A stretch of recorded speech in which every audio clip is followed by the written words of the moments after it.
Shalom saudaraku, senang bertemu kembali dengan saudaraku dalam renungan harian kita.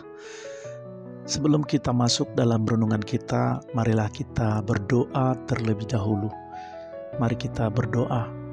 Bapa yang baik, Bapa yang penuh kasih, kami datang dengan hati yang rindu mendengar suara-Mu.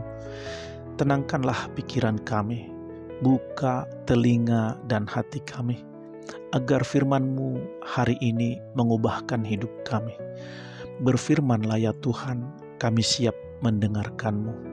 Dalam nama Yesus kami berdoa dan bersyukur. Haleluya.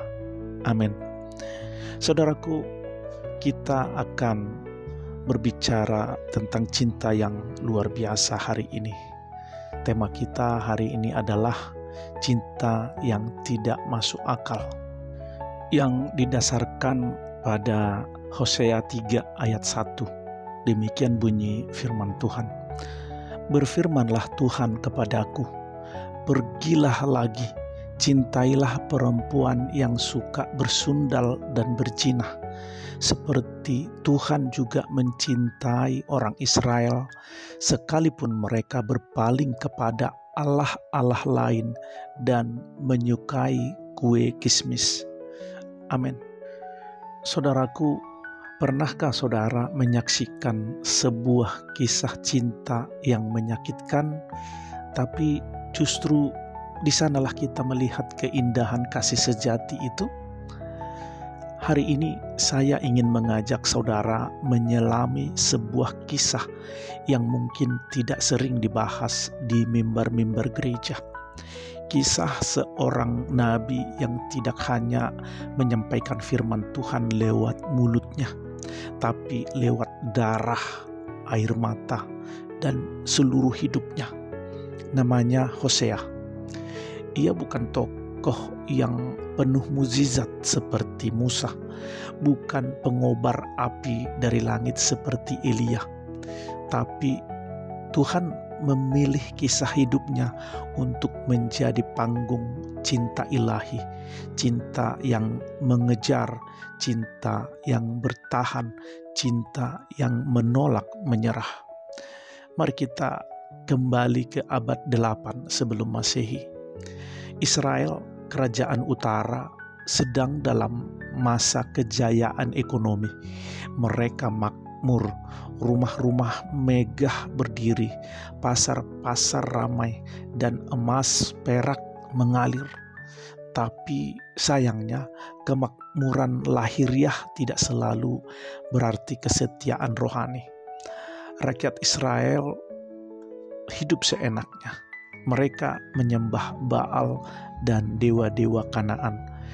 Mereka mendatangi kuil-kuil berhala, berpesta pora, tapi melupakan Tuhan yang membawa mereka keluar dari Mesir. Di tengah situasi inilah Tuhan memanggil seorang nabi muda bernama Hosea. Dan kepada Hosea, Tuhan memberi sebuah perintah yang mengejutkan, bahkan mengganggu logika manusia. Tuhan berkata, pergilah, ambillah seorang perempuan sundal dan peranakanlah anak-anak sundal, sebab negeri ini bersundal hebat dengan membelakangi Tuhan. Ini terdapat dalam Hosea 1 ayat 2. Bayangkan saudaraku, bagaimana perasaan Hosea mendengar perintah ini. Dia nabi, hamba Tuhan. Kita bisa bayangkan betapa dia ingin menjadi teladan kekudusan, tapi justru Tuhan menyuruhnya menikah dengan Gomer, seorang perempuan yang dikenal tidak setia. Apa maksud Tuhan? Ternyata Tuhan sedang menulis sebuah drama nyata, bukan di atas panggung teater, tetapi di atas panggung kehidupan Hosea sendiri. Dan Hosea taat, ia menikahi Gomer. Mereka membangun rumah tangga dan memiliki 3 anak. Tapi bahkan anak-anak itu pun menjadi bagian dari pesan Tuhan. Anak pertama bernama Yisrael, yang artinya lambang penghukuman. Anak yang kedua Lo Ruhama, artinya tidak dikasihani. Yang ketiga Lo Ami, artinya bukan umatku. Tuhan sedang berseru kepada Israel melalui nama-nama itu. Kalau ketiga nama itu digabungkan, demikian pesannya: kalian sudah begitu jauh dariku, bahkan aku tidak mengenali kalian lagi sebagai umatku. Sungguh menyayat hati. Seperti itu pesan Tuhan lewat nama itu. Saudaraku, tak lama kemudian tragedi terjadi. Gomer pergi. Ia kembali ke kehidupan lamanya. Ia mengkhianati Hosea, meninggalkannya dan anak-anak mereka. Ia mengejar pria lain, menjual kehormatan dan tubuhnya, dan jatuh begitu dalam hingga dijual sebagai budak. Hosea ditinggalkan, dikhianati, dipermalukan. Jika saudara dan saya yang mengalami ini, mungkin kita akan berkata, sudah cukup, dia sudah menyia-nyiakan kesempatan.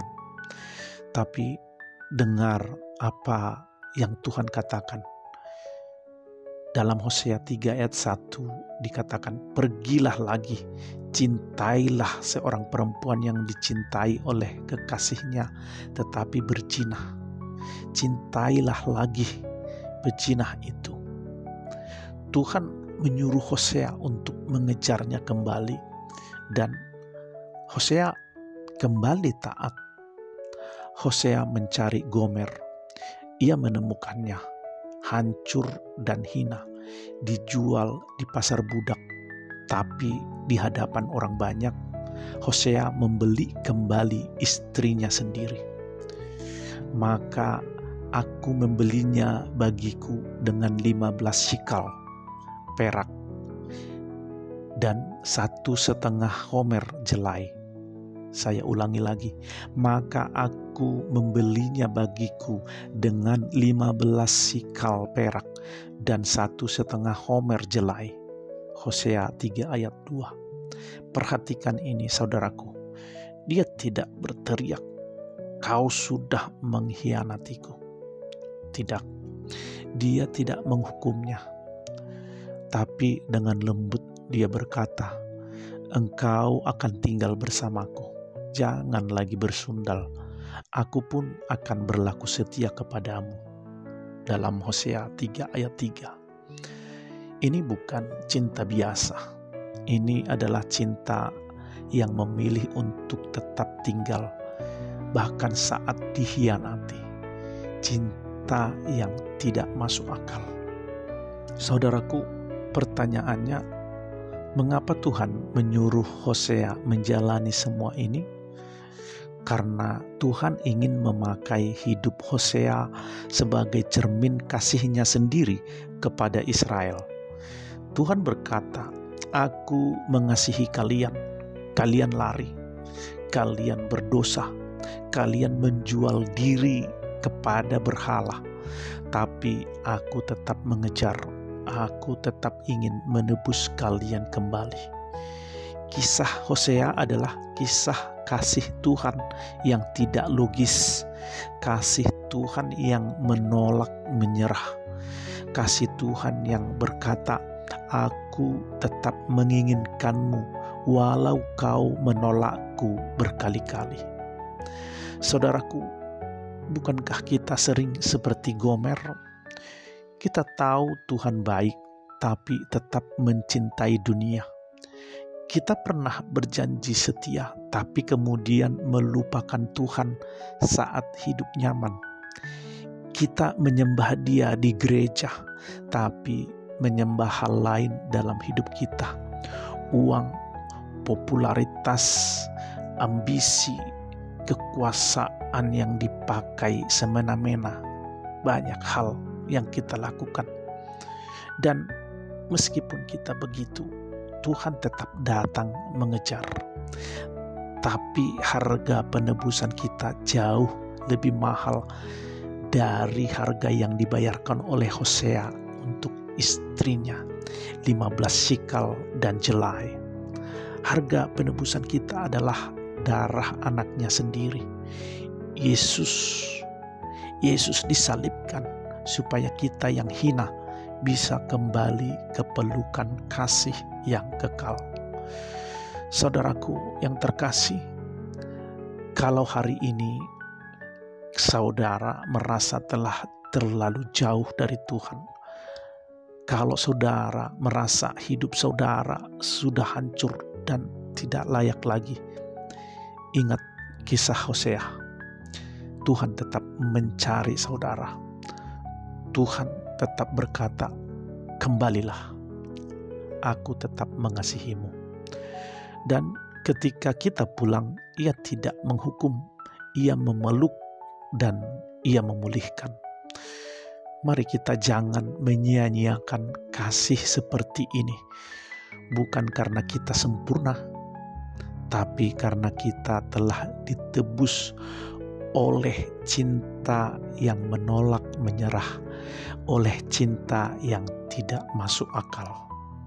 Saudara terkasih, dalam nama Tuhan Yesus Kristus, marilah kita tutup renungan hari ini dengan doa. Marilah kita berdoa. Bapa yang baik, kami sering seperti Gomer jatuh, berdosa, lari dari kasih-Mu. Tetapi Engkau tidak menyerah. Engkau mengejar, Engkau menebus, Engkau memulihkan. Tolong kami hari ini untuk tidak mengeraskan hati. Ajari kami untuk kembali kepadamu dengan air mata pertobatan dan hati yang terbuka. Terima kasih untuk kasih-Mu yang tidak masuk akal, tapi nyata dan menyelamatkan. Dalam nama Yesus kami berdoa dan bersyukur. Haleluya. Amin. Saudara terkasih, dalam nama Tuhan Yesus Kristus, demikianlah renungan harian kita kali ini.